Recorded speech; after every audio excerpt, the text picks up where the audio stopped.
네, 2부입니다. 김사부의 마블 예찬.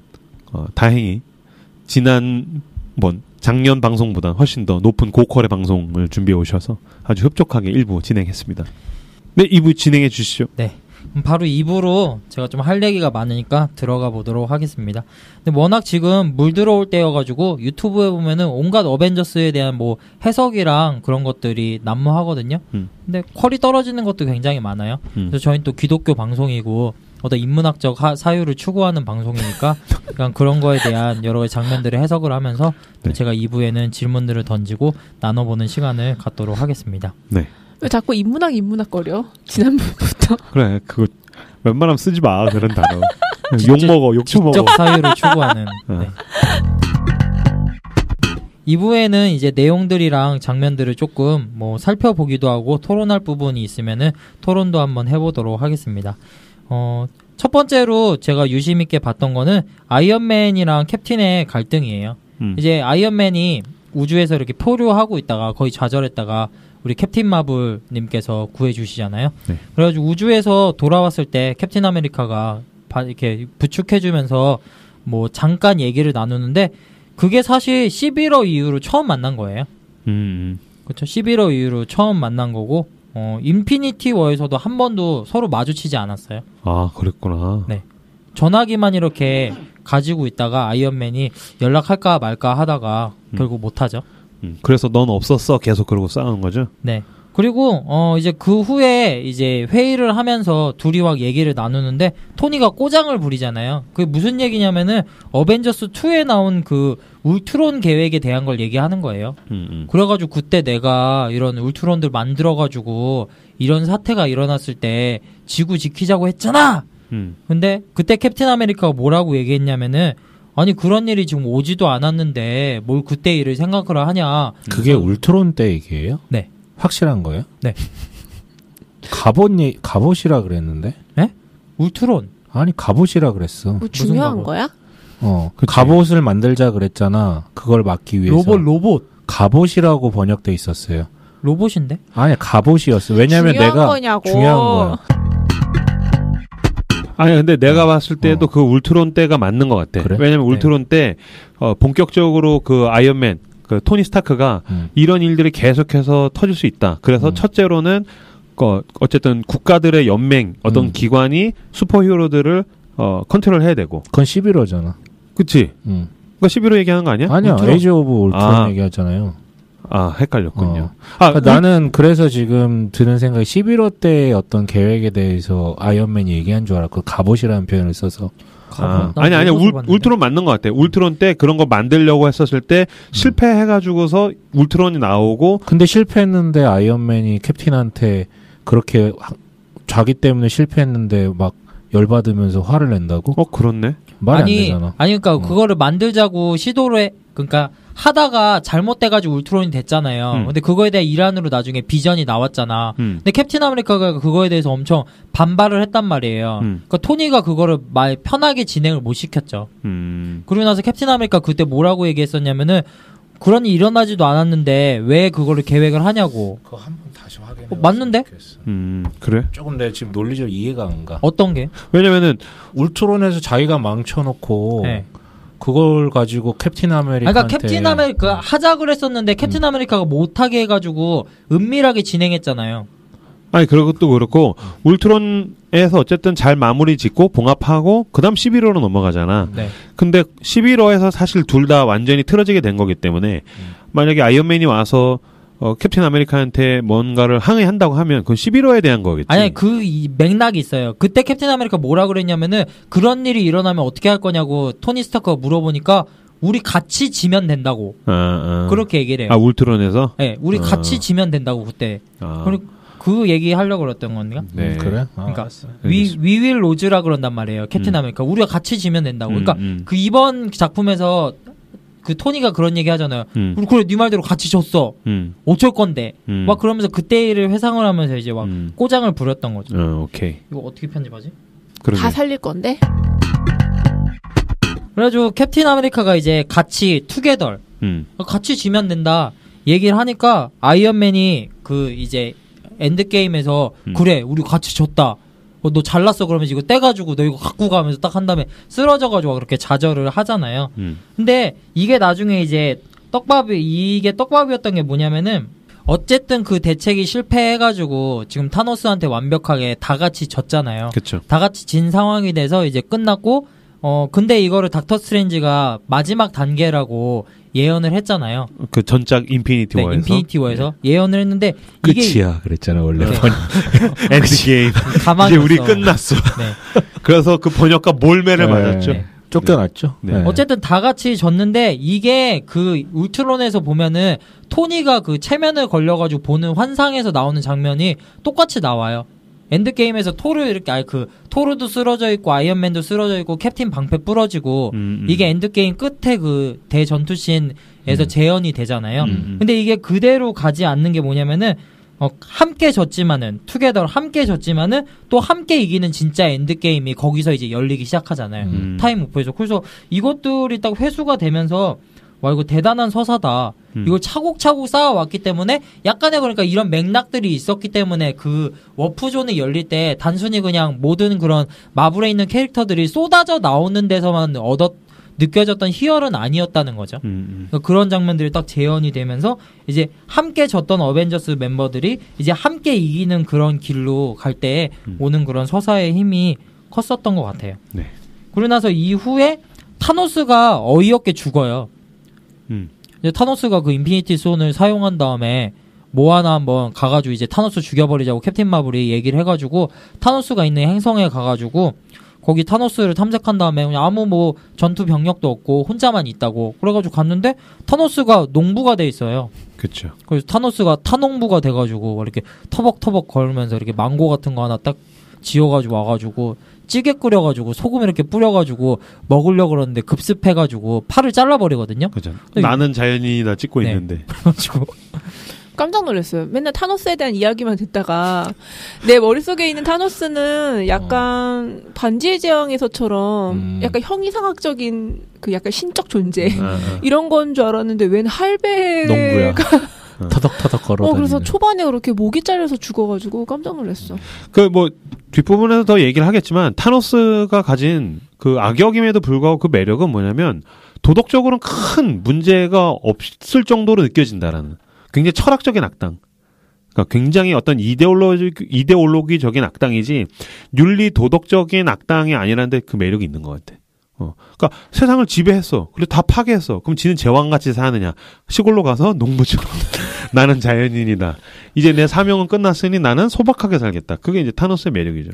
우리 여기서도 좋았던 게 뭐냐면은 어쨌든 타노스가 초반에 그냥 목이 땡강 잘려버려가지고 죽어버리잖아요. 근데 빌런을 잊어버린 거잖아요. 빌런이 사라진 거잖아요. 그 후로는 이제 인피니티 스톤 찾아가자 드래곤볼로 바뀌잖아요. 그래가지고 어떻게 타노스가 재등장할까 했는데 이제 네뷸라의 그 네트워크를 통해가지고 타노스가 현실 강림을 하는데 타노스가 약간 사상범이었던 아까 임브로가 말했던 그런 되게 철학적이고 도덕적으로도 딱히 뭐 흠을 잡을 수 없는 그러한 악당이었는데 그 현실로 그 자기가 있는 속해 있던 현실 속에서 미래의 자기의 결말을 보고 나서 완전히 모습이 변모해가지고 더 저열하고 좀 원초적인 목표를 가지고 있는 악당으로 변모가 되거든요. 난 그렇게 생각하지 않는데요. 그래요? 자기의 이상을 더 확고하게 실현시키기 위해서라면 사람들을 다 없애고 재창조하는 게 맞겠다라고 생각을 한 거지.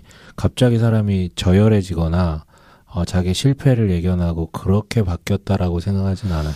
그럼에도 불구하고 김사부가 얘기한 걸 나도 조금은 느낀 게 지구를 파괴하려고 마지막에 자기의 대군대가 왔을 때 난 그전에는 한 번도 감정적으로 너희들을 파괴한 적이 없는데 나는 오늘은 그럴 것 같아. 왜냐면 자기한테 첫 패배를 안겨준 적이기 때문에 거기서는 좀 감정이 나왔다라는 부분에서 조금 동의하고 그리고 이제 손작가가 얘기한 대로 더 확고하게 더 확대해서 어쨌든 그 사명을 수행하겠다.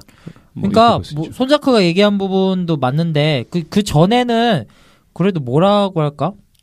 약간 목표가 그래도 이거 모아가지고 이것만 해가지고 반만 줄이는 거였잖아요. 근데 자기 미래도 받고 이 녀석들이 자기가 이거 실컷 이루어졌는데 그걸 기억하고 있는 녀석들은 이 좋은 세상 만들어줬는데 이런 식으로 살고 있다는 걸 또 봤고 또 이대로는 안 되겠다고 생각하고 자기 미래도 봤으니까 훨씬 더 폭력적인 성향은 확실히 갖지 않았어요? 아니요, 난 그렇게 생각하지 않습니다. 왜냐하면 자기가 죽는 장면을 봤는데 아무런 감정의 동요가 없었어요. 그치, 난 사명을 다했으니 상관없어. 근데 이게 나는 이렇게까지만 하면은 모든 것이 다 태평성대이고 모든 것이 이루어지는 세상이 올 줄 알았는데 그게 아니었구나. 그러면 내 궤도를 수정해서 다시 재창조하는 방향으로 나아가자라고 이제 그냥 선택을 한 것이고 그걸 위해서 이제 온 거죠. 그리고 이제 아까 뭐 감정적으로 동요가 있었다고 하는데 그렇다고 그게 윤리적으로 문제되는 건 아니었었잖아요. 그렇죠. 네. 타노스가 제일 처음에 그런 마음을 먹게 된 계기가 있어요? 있어요. 인피니티 워에 나와요. 그러니까 자기가 살던 행성이 너무 한정된 제한된 자원에 비해서 그 인구 수가 너무 많아져가지고 행성 자체가 파괴가 된 거야. 그러니까 종말이 온 거지. 그러니까 타노스가 그걸 예견을 하고 지금 미리 그러니까 조건 따지지 않고 그러니까 제비뽑기나 뭐 이런 식으로 인구의 반을 그냥 대의를 위해서 죽자. 그러면 우리가 항구적으로 살 수 있다. 근데 이대로 가면 곧바로 우린 다 죽는다라고 의견을 내놨는데 미치광이 소리를 들으면서 결국은 자기가 예견한 대로 행성이 완전 다 멸망당하죠. 그렇죠. 거기에 대해서 이제 분노하면서 이제 우주의 미래도 그렇게 될 거기 때문에 자기가 대의를 가지고 항구적인 존속을 위해서라면 존재의 반을 날리는 게 앞으로의 어떤 우리 우주의 평화를 위해서 그게 맞다라는 어떤 대의를 가지고 나온 거죠. 어떤 멜서스의 인구론을 생각하시면 되죠. 네네네. 한정된 자원 내에서. 제가 말했던 비견된다는 게 약간 그런 얘기인 것 같아요. 그러니까 마지막에 이렇게 그 토르가 목을 쳐가지고 죽을 때 그때 타노스랑 그 후에 이제 나타난 타노스가 되게 대조되는 모습이었다. 약간 그때는 뭔가 좀 뭐랄까? 손잡고 타노스 좋아하죠.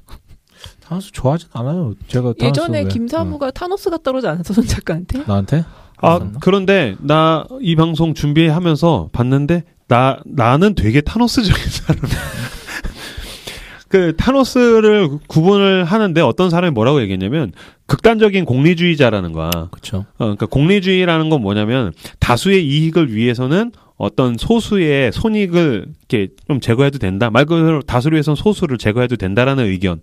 그게 이제 공리주의인데 말 그대로 절반이라도 살아남으려면 나머지를 절반을 없애야 된다. 안 그러면 다 죽는다. 그렇다면 난 절반을 살릴 수 있는 방식을 선택하겠다. 우주가 운영될 수 있는 방식을 선택하겠다라고 했었을 땐 극단적인 공리주의자.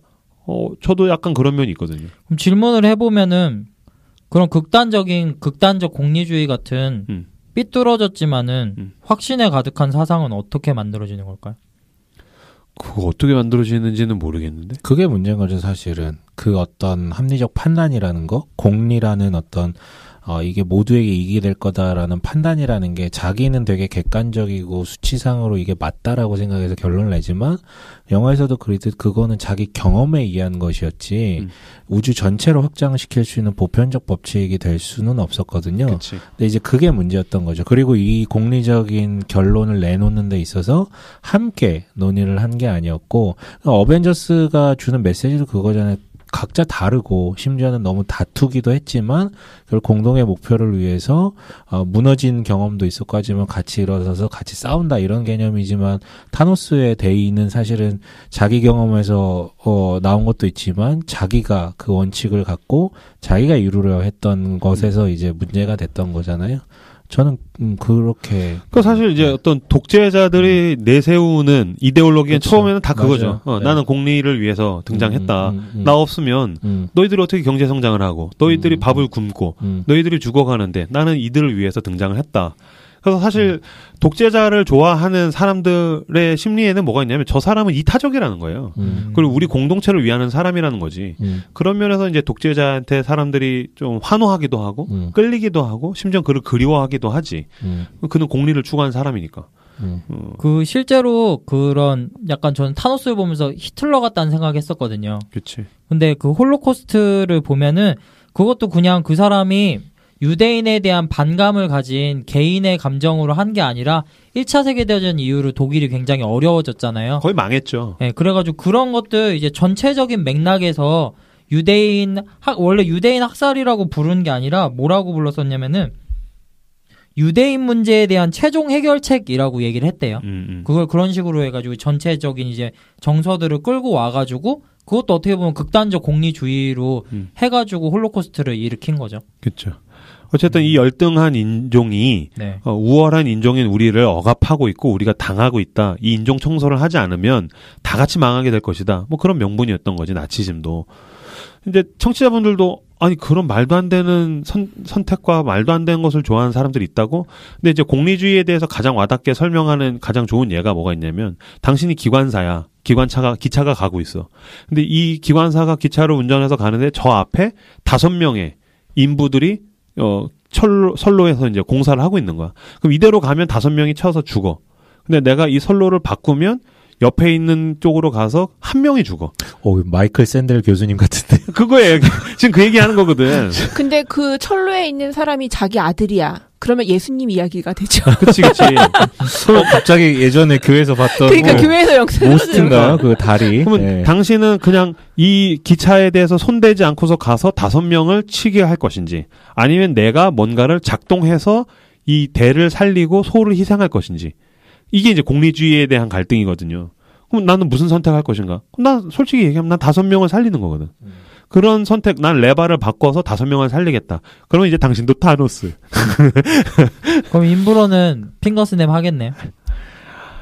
근데 그거는 그러니까 내 아내한테 내가 이거 물어봤어. 당신 그러면 어떤 선택하겠어? 그랬더니 기차의 브레이크를 밟지 이러고 그러더라고. 나도 쉽지는 않은 것 같아. 그러니까 극단적 공리주의로 가서 인구의 절반을 없앤다. 그러면 당연히 그건 말도 안 된다 그러지만 작은 공리주의에서는 선택은 쉽지 않을 수도 있죠. 근데 극단적 공리주의가 되면은 악이 필히 수반되는 게 아니에요? 당연히 뭐든지 극단적으로 수밖에 가면 없죠. 선택의 문제니까. 그러니까. 네. 그리고 극단적인 상황에 몰렸을 때 그런 성향이 드러나게 되는 거잖아요. 그쵸. 그런 근데 사고가 이게 드러나게 문제는 되는 거죠. 뭐냐면 타노스는 사실은 진짜 공리주의자예요. 그러니까 악이 포함되지 않은 공리주의자로 볼 수밖에 없고 늘 독재가 문제였다는 것은 명분은 좋지만 늘 사익 추구로 나가는 게 거의 역사의 전형이기 때문에 우리가 독재를 당연히 미워할 수밖에 없는 것인데 타노스는 그런 의미는 하나도 드러나지 않았거든요. 다만 그 친구의 문제는 뭐냐면 자기 경험을 너무 확대해서 반드시 우주가 멸망된다라고 너무 명확하게 확신을 했던 게 저는 문제라고 생각을 해요. 그러니까 공리주의가 가진 가장 큰 결점은 뭐냐면 이렇게 될 것이다를 가지고 현재의 희생을 강요하는 거지. 그러니까 그게 온 거 아니야. 근데 그 사람이 알거나 공리주의자들이 봤을 때 이거 문제가 생길 수 있다. 그렇기 때문에 현재의 작은 희생은 치러도 된다. 거기에 있던 윤리성이나 도덕성, 한 사람의 존엄함이라든지 이건 도덕적으로 문제가 있다. 그런 생각은 하지 않고 오직 계산만으로 그렇게 가는 게 이제 공리주의 문제죠. 인간사를 보면은 꼭 그렇게 수치나 그 흐름대로 지금까지 뭐 한 1, 2년, 2년 동안 온 그 수치대로 그대로 미래가 100% 온다는 것은 너무 지나친 억측이잖아요. 그쵸. 네, 억측이잖아요. 그런 얘기도 있더라고요. 그러면은 인피니티 스톤을 가지고 모두 만들 수 있고 그러면은 행성을 여러 개 더 만들던가 아니면 갑자기 이거 식량 2배 이렇게 하면 되지 않냐. 그렇게. 야, 내 아내랑 똑같은 얘기를 하는데? 아니, 실제로 그런 댓글들이 있었어요. 아, 그래요? 네. 내 아내한테 물었어. 그럼 어떻게 할 건데? 멸망해. 그럼 어떻게 할 거야? 했더니, 그걸로 핑거 스냅 하면서 자원을 2배로 늘리면 되지. 네. 그러더라고. 네. 근데 이런 악당들은 항상 많은 것 같아요. 그리고 악당들이 맨날 하는 게 지구 멸망, 우주 멸망이잖아요. 그리고 여기랑은 조금 다른 맥락인데 가이아 이론이라고 알아요? 그게 뭐예요? 킹스맨의 악당들의 모티브가 되는 이론인데, 그러니까 이제 지구랑 생명체들을 하나의 유기적으로 연결돼 있는 생명체로 보는 거죠. 그래가지고 지구상의 생명체를 하나의 세포로 보고 지구 자체를 생물로 보는 거예요. 매트릭스 1에 보면은 그 스미스 요원이 얘기하는 게 이런 가이아 이론적 해석이 포함되어 있는 대사가 있거든요. 인간은 질환이고 지구에 뿌리 내린 암세포야. 너는 즉 역병이고 우리, 그러니까 그 매트릭스 안에 있는 그 요원들 같은 그런 프로그램들이 그것에 대한 치료약이지. 그러니까 이런 이론들도 있다는 거죠. 근데 이제 킹스맨에서 악당은 지구를 살리겠다고 하면서 누구를 살렸냐면 어떤 유전적으로 아니면 환경적으로 우월한 사람들을 살리잖아. 근데 타노스는 공평해. 랜덤이야 그냥. 랜덤으로 절반이 사라지는 거야. 그런 부분 아까 손잡고 얘기했던 거는 공리를 추구한다고 하지만 사적으로 가는. 그러니까 굉장히 매력적이야. 랜덤으로 그냥 절반이 사라지는 거야. 누가 사라진지는 본인이 평가하는 것도 아니고 아무도 몰라. 그냥 그래서 랜덤. 그게 핵심이었잖아요. 그 핑크 스냅에 자기도 희생자가 될 수 있었는데 살아남았다라는 그치. 것에 대해서 안도하며 감사하며 전원으로 돌아가. 어. 그래서 나는 이게 진짜 제일 중요한 장면이라고 자기도 생각을 죽을 수 하거든. 있었던 거예요? 자기도 죽을 그치. 수 있었는데 살아남은 거. 그러니까 이 사람은 진정한 공리주의자인 거지. 어떻게 보면. 그러니까 사익 추구가 전혀 없는 거지. 타노스를 대통령. 사실 그거 핑거 스냅을 하게 된 것도 인피니트 스톤을 먹은 것도 가서 학살하는 것보다 이걸로 그냥 간편하게 가자. 그런 의미가 있는 거거든. 그리고 근데 어쨌든 인류를 어. 이렇게 대면에서 한 사람 한 사람을 보는 게 아니라 저 높은 허공에서 이렇게 때로 보는 거잖아요. 그게 공리주의가 가진 가장 큰 그러니까 부작용이죠. 그러니까 이거를 이렇게 나는 이렇게 쉴드하기가 되게 힘든 것 같아. 아 당연하지. 당연하죠. 아니 이렇게 쉴드하기 너무 힘들죠. 매력적인 이야기들을 어, 하니까. 그러니까 매력적이라기보다는 명분이 뭐 독재자라든가 그런 어떤 악한 우리가 소위 말해서 뭐 히틀러 같은 어떤 그런 사람을 떠올리는 거랑은 결이 좀 다를 수밖에 없다라는 것을 얘기를 하는 거죠. 아 지금 이제 어쨌든 타노스의 이데올로기로서 공리주의에 대한 설명을 쭉 하다가 보니까 이게 재미도 있고 어쨌든 왁구가 맞아서 아 그렇구나라고 할 수 있는데 공리주의가 굉장히 심각해졌을 때는 말 그대로 인간을 머릿수로 봐요. 그렇죠. 그래서 결국엔 공리주의 안에는 한 사람의 존엄성은 존재하지 않아요. 그래서 모든 행정이나 정부의 법칙에는 공리주의적인 성격이 있으나 이것으로 전체를 운영한다고 했을 땐 반드시 부작용이 있지. 소수나 뭐 이런 사람들은. 맞습니다. 네. 또 두 번째 좋았던 거는 호크아이랑 나타샤의 그런 내러티브가 굉장히 좋았거든요. 호크아이랑 나타샤 로마노프가 완전한 인간이에요. 그러니까 다른 어벤져스 멤버들 조금씩 섞인 사람들 중에서 인간적인 면모를 가진 사람들도 있고 뭐 그런데 완전한 인간이고 그냥 싸움 잘하는 사람. 네, 멤버들 중에서 능력치가 제일 쩌리예요. 근데 이 내러티브가 되게 중요했던 게 뭐냐면은 블랙 위도우 그 나타샤의 어두운 과거를 다 포용하고 지금의 블랙 위도우가 될 수 있도록 도와준 사람이 호크아이였어요. 그렇기 때문에 이제 나타샤가 호크아이가 이제 로닌이 돼가지고 막 범죄 집단을 죽이고 막 그런 살인들을 할 때 그 어둠에서 되게 빠져나올 수 있게 도와주고 싶어 했다는 거죠. 근데 5년 동안 이제 방법이 없어가지고 멀리서 지켜봤다가 5년 만에 방법이 생겨가지고 호크아이를 그제서야 찾아간 거죠. 그러자 이제 그런 얘기를 하니까 방법이 생겼다고 모든 걸 되돌릴 수 있는. 그러니까 호크아이가 그런 얘기 하잖아요. 나한테 희망을 주지 마. 비가 오는데. 그러니까 그때 블랙 위도우가 손을 살며시 잡으면서 이제야 줘서 미안해 하는데 전 두 번째 볼 땐 여기서 되게 눈물 나더라고요. 이 둘의 감정선이 그렇게 쭉 이어져 가니까 그 소울스톤을 가지러 간 보르미르에서 그 모든 장면들이 너무 짠했어요. 그러니까 이게 계속 이어져 가면서 그 나타샤라는 캐릭터는 아무것도 잃을 것조차 없거든요. 캡틴은 조금이라도 과거라도 있었지만은 나타샤는 그런 과거조차 없었던 사람이었어요. 그래서 캡틴도 약간 불쌍한 캐릭터인데 캡틴이 항상 그 나타샤를 보면서 연민이 있어요. 쟤는 나보다 더 잃을 것도 아예 그런 게 포맷돼 있는 애니까 불쌍한 애구나 하는 연민이 있었는데 이 나타샤한테 유일한 연결고리가 어벤져스였어요. 그러니까 가족이었고 이 친구들을 평안하게 해주는 데에서 자기는 뭔가 위안이나 만족을 얻는 캐릭터였었는데 결국에 여기서 희생을 하잖아요. 근데 이러한 계속 감정선이랑 서사가 이어지니까 액션이 사실 뭐 되게 화려하진 않았는데 긴장감은 최고였던 것 같아요. 그리고 아까 서 과장님이 얘기했던 정말로 이렇게 희생하는 척 하려고 하는 게 아니라 서로 희생을 하려고 그렇게 뛰어들었던 장면이 너무 사실 좋았어요. 나타샤가 발에 화살을 맞죠? 아니요. 아닌가? 그냥 벽 거기 아무튼 뻥 하고 터지는 그 정도 선에서 고만했어도 사실 상관없는 명분이 생기는. 그치. 근데 그런데도 불구하고 아니 얘기하세요. 그런데도 불구하고 그렇게 젖먹던 힘까지 다 이렇게 다 끌어모아가지고 자기가 그 죽음의 길을 선택했다라는 게 되게 마음에 들었어요. 근데 궁금했던 게 그 네. 보르미르에서 그 소울스톤 얻을 때 그 타노스가 그 자기 양 딸을 가모라를 밀잖아요. 근데 울면서 밀잖아요.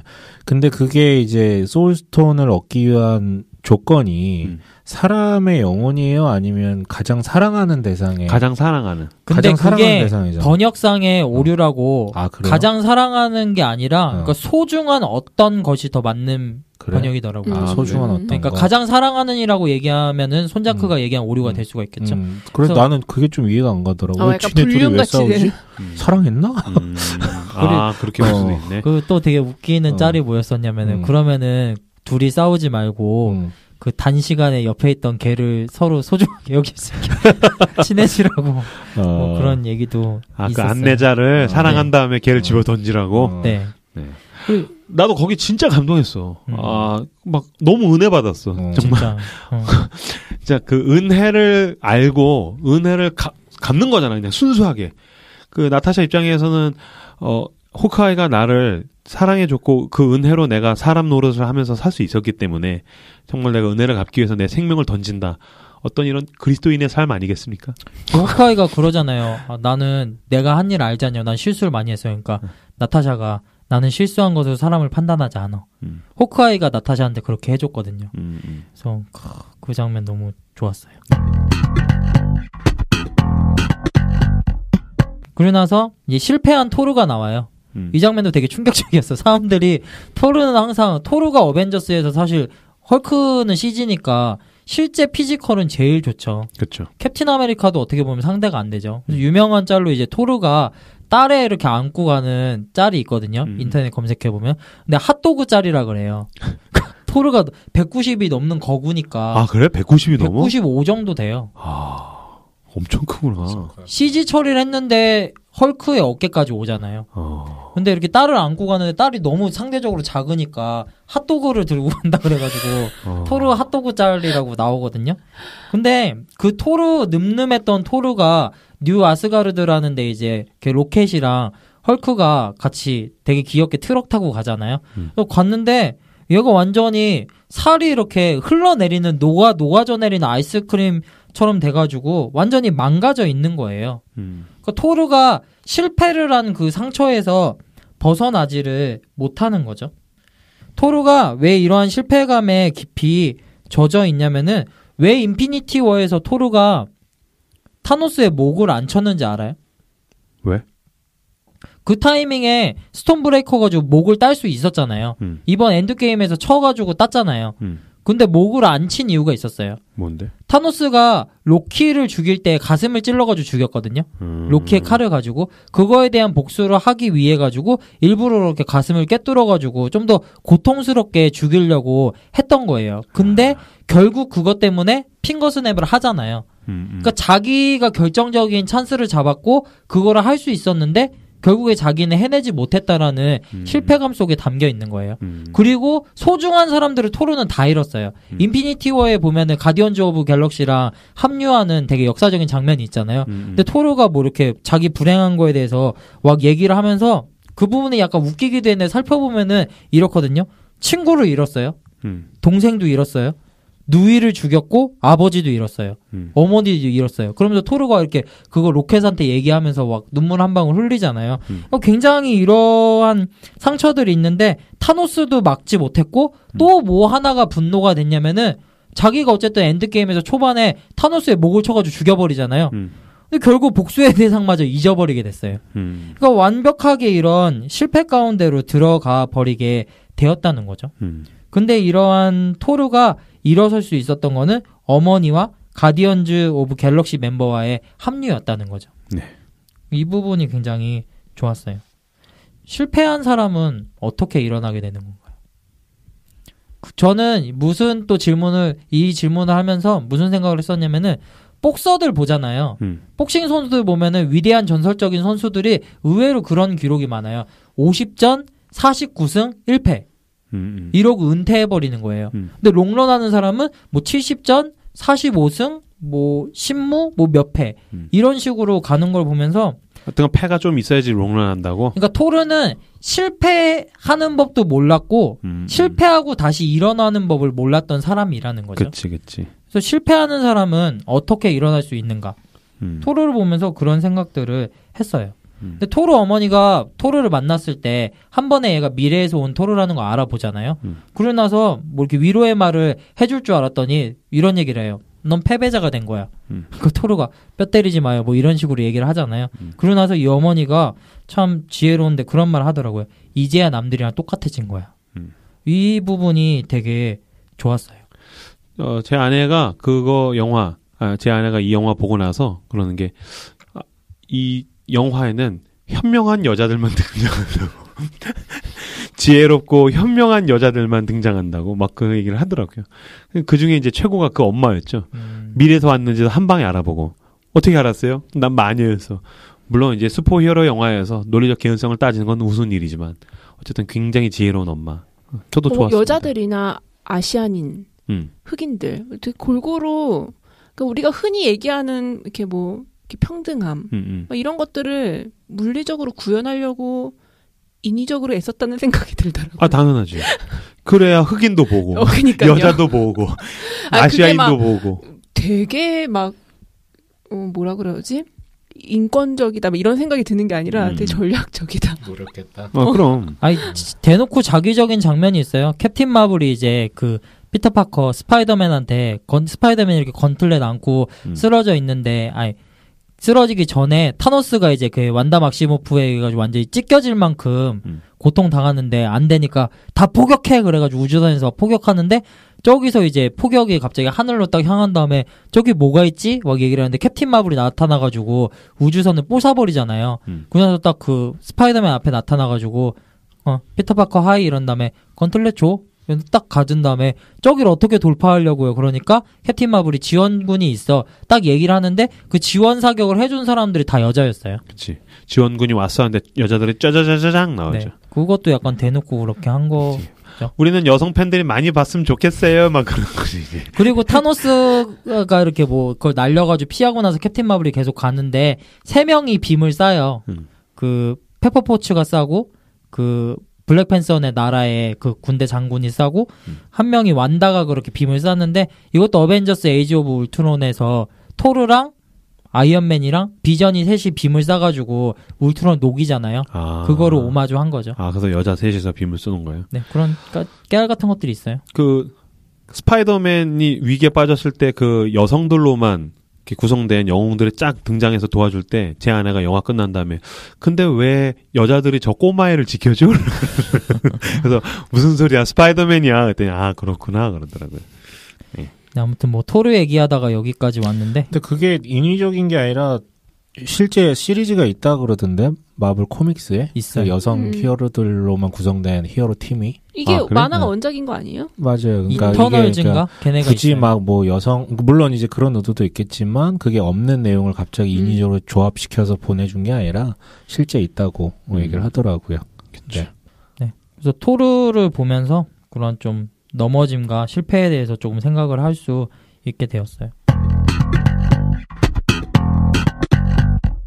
마지막에 저는 되게 진짜 심장이 미친 듯이 나댔던 장면이 있어요. 그 딱 핑거 스냅을 이제 헐크가 한 다음에 모든 게 약간 고요해지는 상태가 오잖아요. 근데 갑자기 타노스 우주선이 뻥 하고 나타나가지고 막 포격을 해가지고 엉망이 된 상태가 되잖아요. 그 다음에 타노스가 이제 딱 워프해가지고 그 빛이 이렇게 반짝반짝거리는데 강림을 하는데 와 진짜 약간 그런 거 있잖아요. 끝판왕 등장. 그러면서 그때 막 심장이 벌렁벌렁 뛰는 거예요. 그러면서 이제 3명에서 원년 멤버 제일 중요한 이제 솔로 무비를 가지고 있는 캡틴 아메리카, 토르, 아이언맨 셋이서 이제 딱 타노스랑 대결을 하러 가요. 그러니까 토르가 이제 죽여도 되지 그러면서 스톤브레이커랑 멸리니를 딱 지고선 셋이 딱 가는 거예요. 그러면서 약간 걱정이 됐던 게 아이언맨은 슈트발이 있잖아요. 토르는 원래 세고 근데 토르는 끝까지 스톤브레이커랑 몰리니를 졌는데도 배는 안 들어가더라고요. 저는 원래 그거 딱 이렇게 딱 받으면은 다시 버프돼가지고 몸이 원래대로 돌아갈 줄 알았는데 어쨌든 그 상태로 가는데 살이 그렇게 쉽게 빠지면 아니, 번개의 힘으로 버프 받을 줄 알았지. 근데 약간 불안한 게 지방을 태워 번개 힘으로. 아니 번개로 지방을 태운다고? 캡틴이 너무 걱정되는 거예요. 그치. 얘는 그렇게 센 캐릭이 아니잖아요. 그래서 이게 어떻게 타노스한테 비비려고 하나 예상대로 갔는데 토르도 상대가 안 되는 거예요. 망치 2개 가지고도. 아이언맨도 막 이렇게 여러 가지 싸는데 거기 보면은 아이언맨 슈트에서 이렇게 뒤에가 딱 열리고 6개 이렇게 뭐가 나오잖아요. 그게 타노스 버스터라는 거거든요.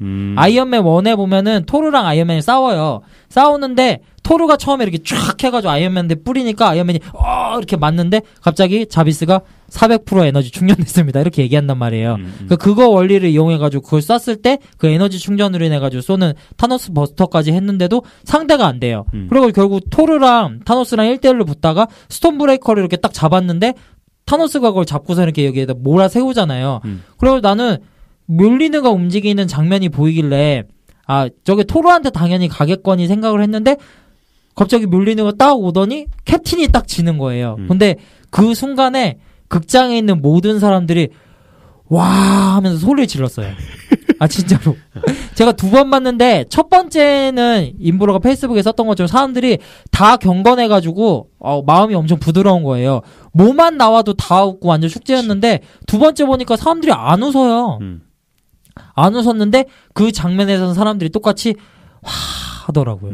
그 장면 너무 좋았어요. 저도 너무 감동적이었어요. 그 네. 장면. 제가 캡틴 아메리카 빠잖아요. 캡틴 아메리카 빠인데 너 얘가 정해. 너 아이언맨이야 캡틴 아메리카. 저 캡틴 바예요. 그래? 캡틴 바예요. 나 캡틴 싫어하거든. 네. 캡틴 아메리카 빠인데 항상 불안했거든요. 얘가 지금 세긴 센데 인간 중에서 세긴 센데 인피니티 워에서도 사실 쩌리 괴물들 있잖아요. 걔네한테 블랙팬서랑 막 이렇게 발리잖아요.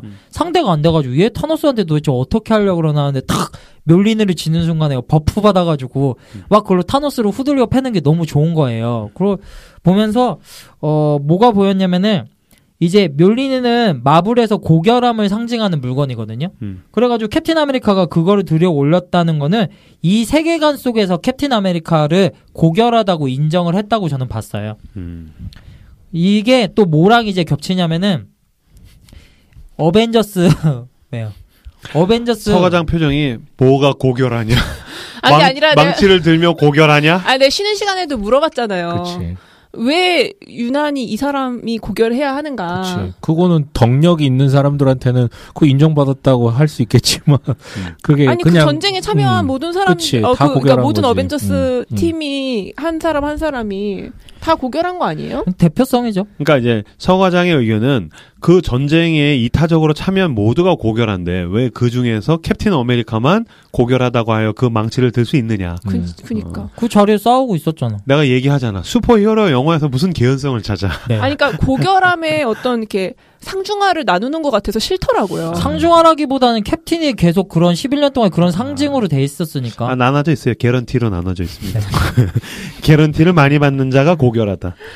이게 2가지 떡밥이 회수가 되는 거예요. 뭐냐면은 어벤져스 1에서 토니랑 어벤져스 멤버들이 원래 처음에 모였을 때 엄청 티격태격해요. 서로 안 맞으니까. 그중에서 캡틴이랑 아이언맨은 맨날 티격태격했거든요.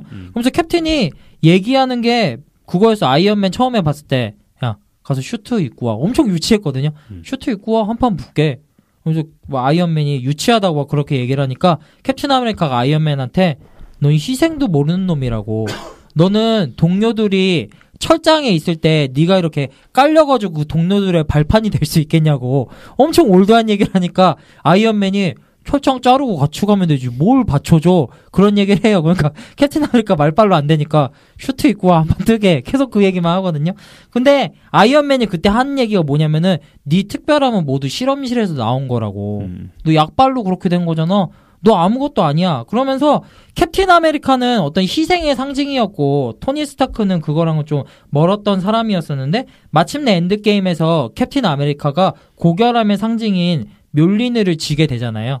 그러니까 실험실에서 만들어진 특별함이 아니라 캡틴 아메리카에서 마침내 모든 것을 짊어지고 이겨낸 고귀한 스티브 로저스가 되었다는 거를 상징하는 거죠. 저는 이렇게 해석을 했어요. 네, 알겠습니다. 네, 그래서 그게 너무 좋았어요. 그러면서 나는 그냥 캡틴 아메리카 여기서 이제 퇴장하니까 망치 한번 쥐어주는구나. 그래, 너 수고 많았다 그동안. 내가 좋아하는 캐릭터는 아니지만 고생 많았다. 근데 캡틴을 너무 좋아하니까 모든 의미를 그냥 다 때려가지고 부여했어요. 11워에서 완전 정 떨어졌죠. 나 완전 정 떨어졌거든. 정말 싫었어요. 저도 진짜. 그거. 죽여버려 막. 진짜 이게 뭐 하는 인간이야 이게 진짜. 귀방메일한데 올려버리고 싶어서. 야, 저놈은 저거 넌 애미애비도 없냐? 막 그런 느낌이었어요. 그 정도까지 아닌데. 진짜 정 떨어졌어. 11워 보면서 진짜 그랬는데 뭐 소리가 나왔어요. 진짜. 이런 11워 진짜. 어쨌든 이 고결함이라고 하는 거는 캡틴이 여태까지 그 11년 동안 지켜왔던 원칙이나 신념을 가지고 이제 끝까지 포기하지 않고 살아왔다는 거에 대해서 인정을 해준 거잖아요. 그래서 고결함이라는 거는 도대체 뭘까? 원칙과 신념을 가지고 산다는 건 뭘까에 대한 좀 질문을 하게 되었어요. 네. 그래서 제가 결론을 내린 거는 인간이 되게 이기적인 존재지만은 상위 가치랑 하위 가치가 있다고 구분을 하자면은 물론 이건 여러 가지 카테고리로 나눴을 때 개인마다 다를 수 있고 사회마다 다를 수 있고 그렇지만은 어떤 도덕적이고 윤리적인 부분에서 기준을 둔 상위 가치랑 하위 가치에서 오는 그런 기쁨이랑 행복이 있다면은 캡틴은 상위 가치가 하위 가치를 이긴 사람이라는 생각이 들었어요. 그리고 그게 고결함이라고 저는 결론을 내렸고 신앙에 있어서 이 부분이 되게 중요하다고 생각을 했어요. 저는 오히려 정반대로 봤거든요. 왜냐면 그 마지막 엔드게임에서 캡틴 아메리카가 욕설을 하기 시작해요. 아세요? 몰랐어. 욕설을 해요. 그러니까 항상 캡틴 아메리카는 아이언맨을 비롯한 모든 사람들에게 바른 말 써라. 그런 말 쓰지 말아라 막 하는데 그 엔드게임에 보면 욕설을 해요. 그리고 그러니까 그 엉덩이 뭐 이런 표현도 거의 안 쓰는데 그치. 그런 표현을 쓰기를 시작하거든요. 그러니까 나는 이제 그 고결함이라는 게 원래 자기가 갖고 있던 어떤 이상적인 대의, 가치, 희생 이런 부분을 이제 문자적이고 어떤 윤리적이고 외면적으로 구현하던 그 사람이 이제 기계가 아니라 사람화가 돼 가면서 그게 이제 내면화되고 그리고 그걸 외부적으로 발설하는 것이 아니라 삶과 행동과 그러면서도 이게 이제 우쭐대는 게 아니라 너 그거 따르지 않아? 넌 나랑 달라. 그리고 막 뭔가 그러니까 나랑 다른 가치에 있는 사람들 뭔가 비하하고 좀 무능하고 이런 고결함이 아니라 그런 가치를 짊어지고 있지만 한 명의 사람으로서 이렇게 살아가면서 그게 이제 내면화된 인물로서 드러나는 듯한 모습으로 저는 좀 봤어요. 그래서 그 고결함이라는 게 우리 기독교에서도 얘기하는 그런 류의 고결함이나 종교적 고결함이 아니라 사람들과 똑같이 살지만 그것이 아니라 뭔가 다른 선택을 하고 그걸 남한테 강요하는 게 아니라 자기 희생적 삶을 살아가는 그런 어떤 메시지로 좀 봤거든요. 어떤 사도행전에서 베드로가 부정하는 음식을 먹는 느낌. 그렇죠. 네, 그렇죠. 근데 이거는 손자크랑 저랑 살아온 맥락이 달라서 그런 것 같은데. 네. 뭐 어쨌든 놓고서 텍스트를 하나 놓고 서로 다르게 해석할 수도 있죠. 네. 왜냐면 손자크는 그 바리새인적인 그런 게 있었잖아요. 그래가지고 그런 캡틴 아메리카의 그런 모습이 들어온 거고, 저 같은 경우는 이제 하위 가치라고 여겨지는 이렇게 상위 가치라고 기준을 두는 어떤 뭐 스스로 절제하고 거기에 도달하기까지 되게 희생하고 그런 것들을 너무 못하는 사람이어가지고 항상 캡틴 아메리카를 보면서 좋아했던 게 그런 부분이거든요. 그런 것들을 항상 희생하고 그런 것들의 가치를 두고 가는 모습이 고결하다고 생각을 해가지고 과연 그런 것들 어디서 나올까 계속 캡틴 아메리카를 보면서 질문을 해가지고 조금 다른 모습을 보지 않았나. 네. 그러니까 그런 거잖아요. 원래 고결했던 사람인데 그것이 어떤 완성 같은 느낌으로 봤던 거고 네. 나는 그게 아니라 원래 고결함이 아니라 그게 고결함이 아니었고 고결한 가치를 추구하는 사람이었지만 어떤 반대적인 부분을 바라보지 못하는 미완의 어떤 영역을 갖고 있었는데 그게 합쳐지는 그런 어떤 영역들이 갖추어지는 걸로 좀 해석을 한 것 같아요. 네네. 뭐 둘 다 일리가 있습니다. 네. 그래서 아무튼 캡틴이 멸리를 딱 잡고 그 장면에서 좀 울었어요. 네, 잘 울었습니다. 너무 기뻤어요. 네. 드디어 내가 좋아했던 캡틴이 버프를 받아가지고 타노스를 이렇게 후드려 패는구나. 우리는 청취자를 설득하기 전에 먼저 서 과장을 설득해야 될 것 같아요.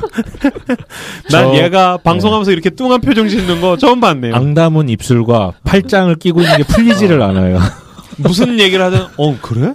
눈알이 살짝 돌아가면서. 너넨 그런 생각을 하고 근데 있어? 작년에도 그랬어요. 하긴. 예상하고 왔어요. 그리고 김사부는 하다가 한 번씩 이렇게 서가장 눈치를 한 번씩 보고. 저 아예 안 보려고. 네. 이제 마지막으로 저희의 이제 영웅 끝판왕 아이언맨. 아까 말했던 그 대화에서 그 맥락으로 가자면은 이제 플레이보이자 늘 슈트 뒤에 숨었던 아이언맨이 가장 이타적인 희생을 해냄으로써 슈트발 히어로가 아닌 토니 스타크라는 존재 자체로 진정한 히어로가 되어버리죠. 멋진 대사 I am 아이언맨. 이제 타노스가 약간 저는 숙명적인 불행을 상징하는 메타포 같은 걸로 바라봤어요. 그리고 이제 거대한 악. 그런 거대한 악이 타노스가 맨날 하는 대사 있잖아요. 난 필연적인 존재야.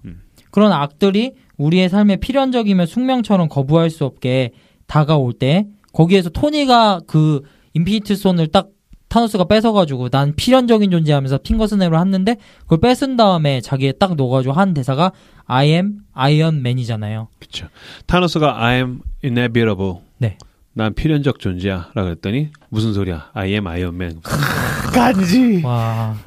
그게 사실 마블 11년에 처음과 나중이 되는 대사잖아요. 그렇죠. 그래서 I'm Iron Man. 그러니까 저는 그 말 한마디를 통해 가지고 수많은 마블의 히어로들이 우리 곁에 있을 수 있었다고 생각을 해요. 그래서 여기서 주는 메시지는 그런 악에 대하여서 우리와 같이 굴복하지 말자. 그러니까 실패해도 포기하지 말아라. 그러니까 유머러스함을 잃어버리지 말아라. 웃어라. 힘내라. 마블을 그렇게 보고 그렇게 할 수 있는 당신이 바로 진정한 영웅이다. 아 그렇군요. 네. 네. 이 모든 것들 함축해서 말해주는 것 같았어요. 그래가지고 와 진짜 끝내준다. 그 생각이 들었어요. 그러면서 토니에 대한 정말 그런 것들이 너무 많잖아요. 그런 것들이 와 오버랩이 되면서 와, 사람이 이렇게 변할 수 있을까? 근데 나 되게 그런 게 좋았어. 그전에는 굉장히 어떤 면에서 이기적인 그리고 자기가 옳다라는 자기중심적인 그런 선택을 하고 결정을 하고 그런 삶을 살아가고 그러면서도 굉장히 유능하고 탁월한데 이제 이번 편에서는 이제 딸을 낳잖아요. 딸을 낳으면서 소중한 게 생겨서 원래는 그 소중한 가족을 지키기 위해서 싸우지 않으려고 하다가 나중에는 그 소중한 것을 지키려고 자신이 이제 희생하는 부분. 난 그게 너무 좋았어요. 그러니까 사실은. 토니한테 원래 소중한 거에 대한 감각이 전혀 없었는데. 그러니까 뭐 지킬 게 없는 사람이잖아. 자기는 계속해서 뭔가 새로운 걸 얻는 사람이야. 새로운 길을 추구하는 사람이고 앞서가는 사람이야. 그래서 내가 뭔가를 지키기 위해서 희생 같은 거를 할 필요가 없는 사람인데 이제 아이언맨이 편과 편이 계속 갈수록 어떤 희생에 대한 것들을 배우다가 이제 마지막에는 이제 자식의 모든 걸 이제 걸게 되죠. 너무 큰 울림이었던 것 같아요. 네. 그래서 이제 토니가 그렇게 죽어가고 있을 때 페퍼포츠가 가가지고 저 그 얘기할 때 엉엉 울었어요 진짜로. 우린 괜찮아. 편히 쉬어 토니 할 때. 그래서 제가 그 얘기 이제 끝나고 나서 너무 슬프지 않았냐고 아내한테 얘기를 하니까 그렇긴 한데 토니네 엄청 부자잖아. 우린 괜찮아. 그 말이 좀 다르게 들리더라고요. 그 얘기를 듣고 보니 다른 톤이었군요.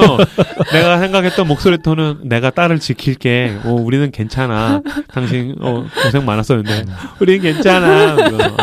그 말이 진짜 엄청 괜찮다는 말이었어요. 그렇군요. 진짜 괜찮아. 그런 식으로 해가지고 이제 마지막 토니의 장례식을 통해가지고 마무리가 되게 되죠. 근데 여기서 한편에서는 어떤 팬들이 왜 나타샤의 장례식은 안 하냐. 그래 우리 회사 사람들도 그 얘기 하더라. 그 얘기 되게 진짜? 많아요. 토니만 죽었냐. 네. 나타샤도 같이 해야지. 아니요. 나타샤는 내년에 영화가 나온대요. 그래도 내년에는 영화. 근데 이제 토니는 영화가 안 나오거든. 그러니까 토니한테 너무 그거를 감정을 몰빵을 해줬다는 비판은 그치. 많아요. 근데 나타샤 약간 추모하는 장면 살짝 나오지 않았나요? 그냥 거기 앉아가지고 그냥. 그 얘기하잖아요. 뭐 캡틴 아메리카 누가 뭐 이렇게 나타샤한테 가족이 있었나? 그러니까 그렇죠. 캡틴 아메리카가 있었지. 우리 근데 헐크가 에이씨 말하지 마 우리 가야 돼 이렇게 하고 그게 끝이잖아요. 근데 어쩔 수 없는 당위성이 있었잖아요. 왜냐면 지금 바로 요 결전을 준비해야 되는 그게 있었기 때문에. 그러니까 끝나고 나서라도 토니랑 이렇게 같이 나타샤랑 딱 이렇게 같이 해주면은 얼마나 좋았지 않겠냐. 왜 토니만 해주냐. 약간 그런 비판이 있는 것 같아요. 또 한마디 하셔야죠. 뭐 오락영화했어. 다 큰 어른이 등어리에 망토 매는 영화에서 무슨 논리적 개연성을 따지겠어. 그냥 보고 즐거워하고 야 잘 만들었네. 그냥 무릎 치고 나가서 아 나도 옛날에 아이언맨이 되고 싶었는데 그랬으면 된 거지 뭐.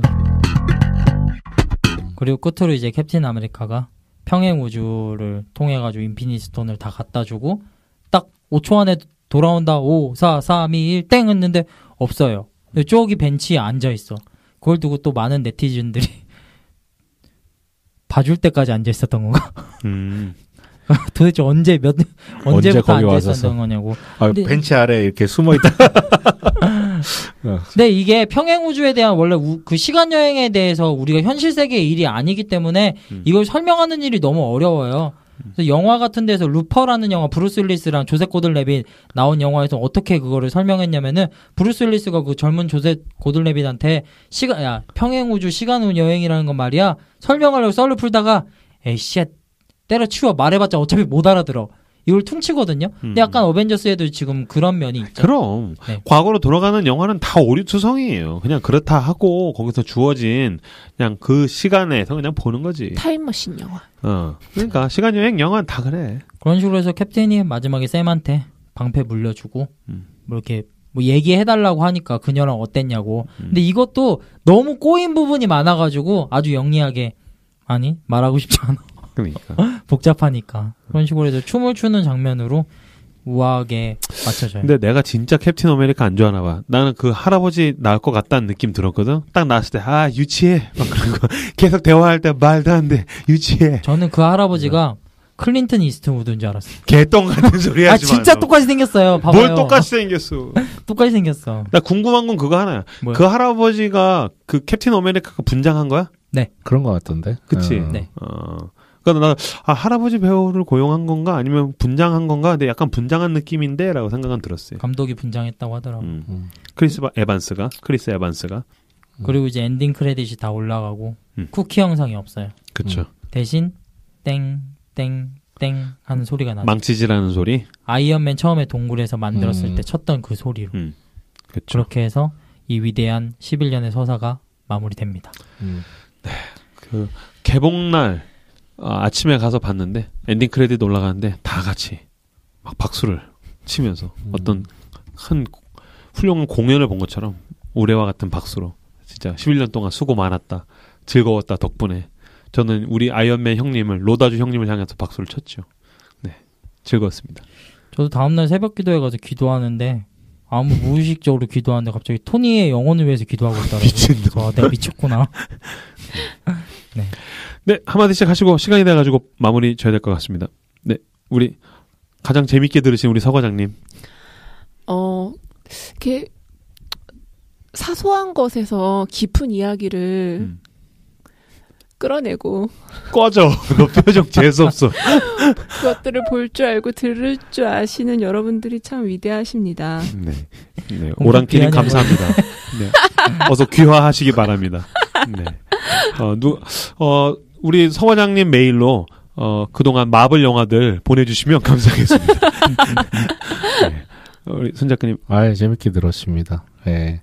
그리고 이제 드는 생각, 나도 저렇게 뭔가에 확 빠져서 엄청나게 기대하고 울고 웃고 하는 게 왜 나한테는 없지? 막 이런 생각. 방송 내내 손잡고도 되게 뚱하지 않았어요? 그렇지까지는 않았어. 전 재밌게 봤거든, 늘 마블을. 네. 그러니까 얘기하면서 다 아는데 뚱해. 넌 몰라서 뚱하잖아. 얜 다 아는데 뚱해. 어떤 면에서 얘가 더 이상하네. 그러니까 이상하네요. 그러니까. 그렇죠. 손잡고는 약간 이렇게 감정적인 선에서는 별로 반응을 안 하고 아까 공리주의 나오니까 그때부터 자세 딱 바꿔지고 얘기하는 신나서 거 얘기하고. 진짜 완전 나랑 상극이다. 그 생각이 그렇죠. 들었어요. 네, 뭐 작년에 마블 얘기할 때도 그랬지만 제가 가장 즐거워하는 놀이이고 오락이고 유흥이고 엔터테인먼트예요. 그래서 마블 덕분에 11년간 즐겁다라는 이야기로 뭐 어차피 루소 형제 이 방송 안 듣고 케빈 파이기도 이 방송 안 듣겠지만 즐거웠다라는 이야기로 마무리 짓고 싶습니다. 네, 저도 오늘 방송 잘 마치게 돼서 너무 고맙고 아이언맨이 그때 옛날에 내한해가지고 그런 얘기 했대요. 10년 전에는 나도 어렸고 여러분들도 같이 어렸었다고. 근데 이렇게 함께 잘 자라줘서 고마워. 그러니까 그런 제 11년을 함께 하면서 같이 있어줘서 고마워요. 마블, 캡틴 아메리카, 아이언맨. 안녕.